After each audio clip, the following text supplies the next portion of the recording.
Sziasztok! Köszöntök mindenkit a Granderációk legújabb adásán.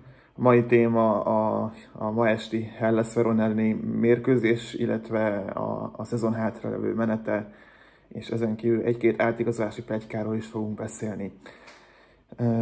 Kezdjük a Verona elleni meccs, amit ugye ma szombaton 20:45-kor rendeznek.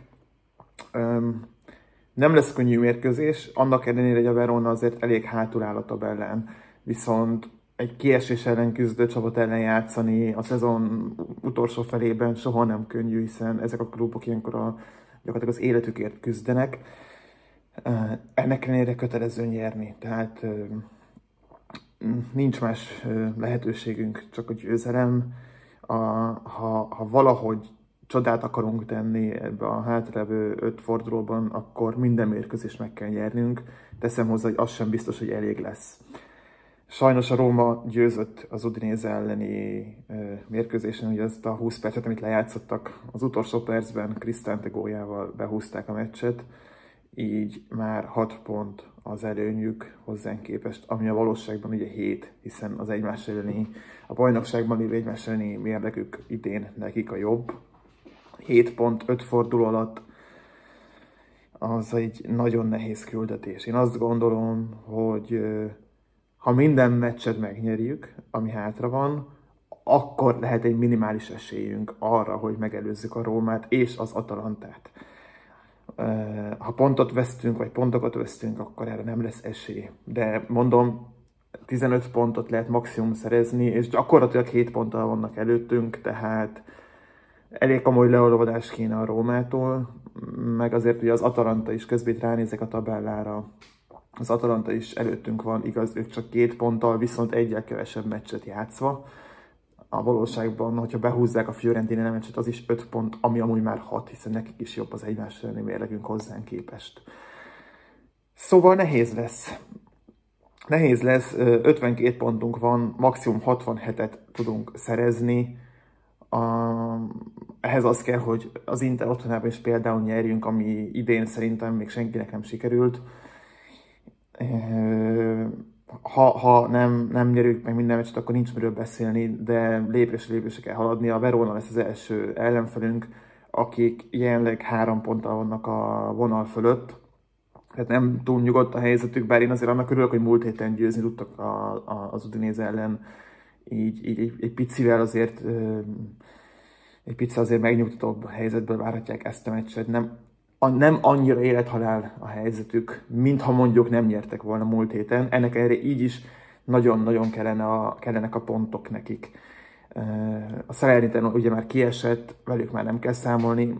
A Sassuolo áll nagyon rosszul, illetve az Udinese, de mondom, a Veronának is mindössze 3 pont az előnye az Udinéséhez képest, tehát azért az nem egy megnyugtató előny. Ami biztos a mérkőzés kapcsán, hogy Hila nem játszhat, megsérült, valószínűleg a következő 2-3 fordulót ki fogja hagyni a spanyol védőnk. Ez azt jelenti, hogy gyakorlatilag 3 darab védőnk maradt a 3 posztra, Patrick, Casale és Romagnoli.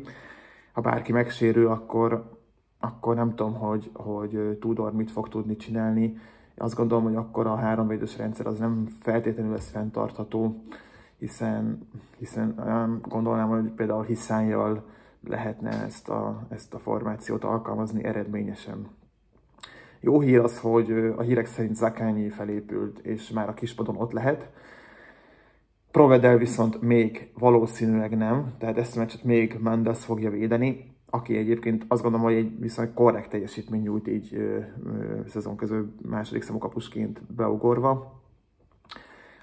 A Gazette szerint egyébként Mendes, Patrick, Casale, Romagnoli, Isaksen, Guendouzi, Kamada, Marusic, Felipe Anderson, Luis Alberto és Castellanos lesz a kezdő 11-ünk.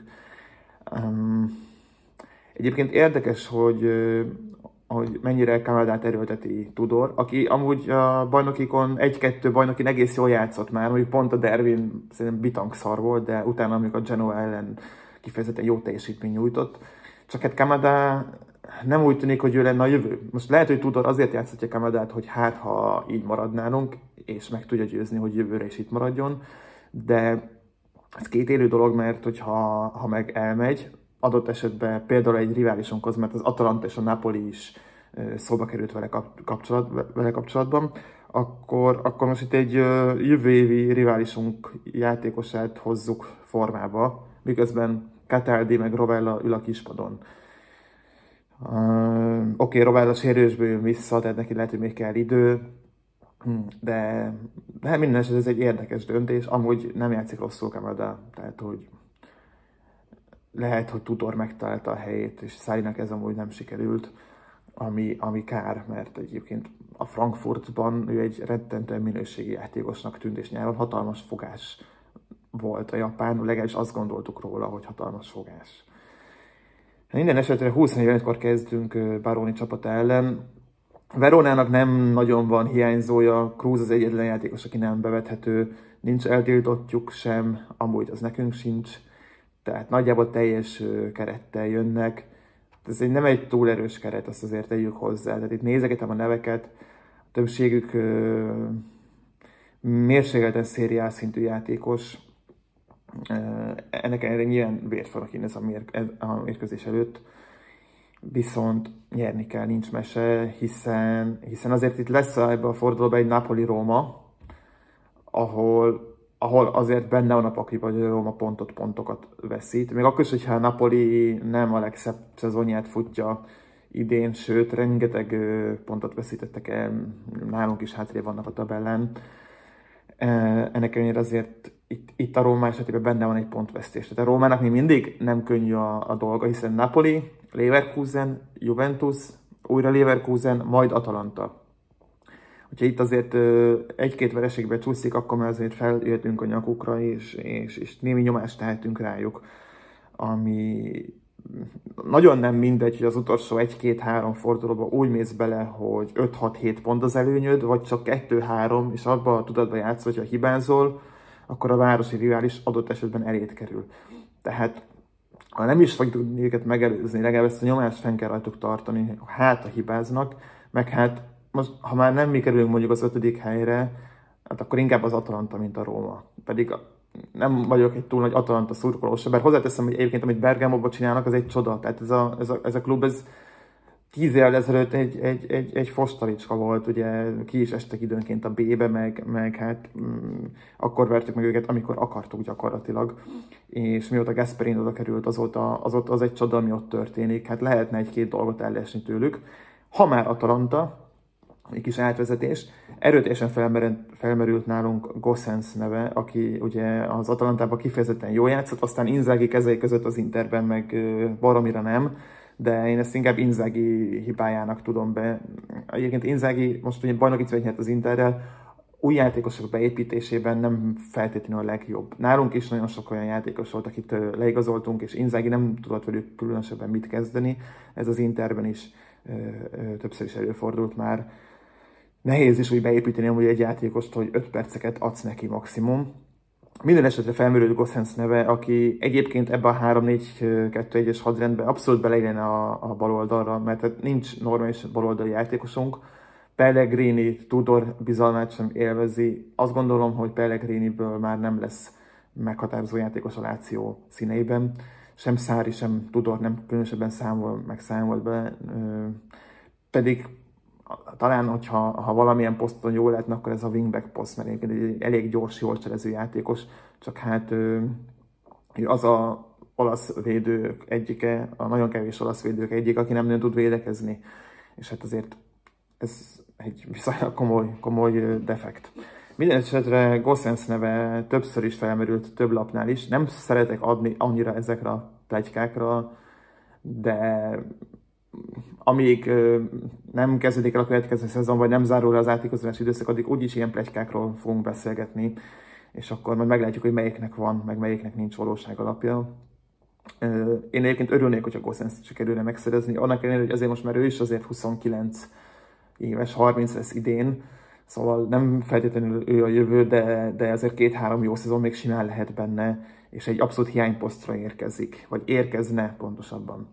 Ezen kívül egyébként még van egy-két név, aki felmerült. Az egyik a Monzából Colpani, aki egy támadó középpályás, és egyébként a hasonló poszton játszik nagyjából, mint Luis Alberto, hasonló szerepben is, mint Luis Alberto. Hogyha Luis Alberto távozik tőlünk nyáron valóban, akkor szükség lesz egy ilyen kaliberű, egy ilyen stílusú játékosra.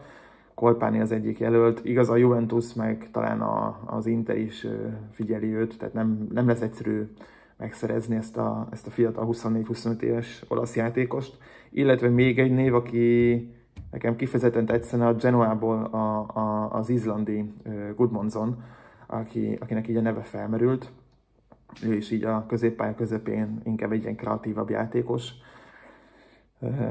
Szerintem azon is múlik ez, hogy Kamada például marad-e vagy sem, mi lesz Vecinoval, mert egyébként azért a középpályán Guendouzi-t ugye véglegesítettük, Cataldi, Rovella adottak, ott van még Vecino, ott van még Kamada, Luis Alberto sem ment még el, tehát itt azért van még játékos bőven. Azt gondolom, hogy itt a távozó játékosok függvényében fognak érkezni újak.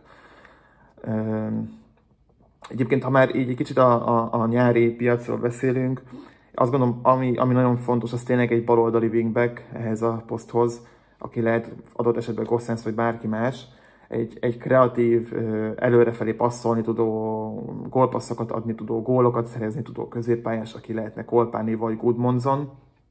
Nagyon-nagyon kéne egy csatár, hiszen Immobile most már azt gondolom, hogy biztos, hogy nem, semmilyen szempontból nem megoldás, lehet, hogy már 20-30 percre sem, de nagyon maximum arra, és Tati is minimum ingadozik a formája. Tehát most a Juventus ellen lőtt 2 nagyon szép gólt, de előtte meg hónapokig semmi. Frosinone ellen volt előtte utoljára gólja, azelőtt meg én hónapokig semmi. Tehát nekünk olyan csatára lenne szükségünk, aki tud ilyen konstans jó formát hozni, aki nem minden 5., hanem mondjuk minden második mérkőzésén lő egy gólt. Ilyen csatár talán nem lesz egyszerű. Amúgy a Genoás Retegui neve felmerült újra. Nem tudom, 6-7 gólja van az idei szezonban, hogy az első év a szériában az argentin olasz támadónak. Nem tudom, hogy ő elég jó lenne nekünk. Így utólag azért bánom, hogy például Scamaccát nem tudtuk hazahozni, és az Atalanta vitte el egyre jobb formában az olasz támadó. És amúgy egyébként a Lációnak azért van egy ilyen hagyománya, hogy ott van egy gólerős olasz támadó. Tehát gondoljunk bele, ugye Piolával kezdődött az egész még a 30-as években. Aztán a 70-es években Chinaglia, utána a 90-es években Bebe Signori, aztán Tommaso Rocchi, aztán most Ciro Immobile. Tehát így minden országnak megvan a gólerős olasz csatár, aki 3-4-5-6 szezonon keresztül ontja a gólokat. Ilyen szempontból nem lenne rossz, ha megint találnánk egy olasz játékos. Amúgy szerintem Scamacca lehetett volna erre a megoldás, de róla lemaradtunk. Pedig mennyire előrébb lennénk, hogyha most ő lenne a csatárunk, és nem Castellanos. Na mindegy, ezen kár bánkodni. Térjünk vissza a mai mérkőzésre, este 20:45 Verona. Ha nyerünk, akkor némi nyomást fogunk tudni tenni a Rómára és az Atalantára. Mondjuk az Atalanta amúgy az Empolival játszik, az nem egy megoldhatatlan feladat. Bár az Empoli is a kiesés ellen menekül, tehát ők sincsenek annyira nagyon jó helyzetben, pont úgy állnak, mint a Verona. Az a biztos, hogy nekünk ma nyernünk kell. Aztán a következő héten megyünk a Monzához, egy olyan csapathoz, ahol különösebb tét már nincs, 43 ponttal áll a Monza, a nemzetközi kupás helyre nem fog odaérni, kiesni nem fog, szóval egy mérsékelten motivált csapat ellen játszhatunk majd, szintén egy kötelező győzelem, aztán még lesz egy Sassuolo, egy Inter, meg egy Empoli, meglátjuk. Mindenesetre köszönöm, hogy megnéztétek ezt a videót, és Forza Lazio!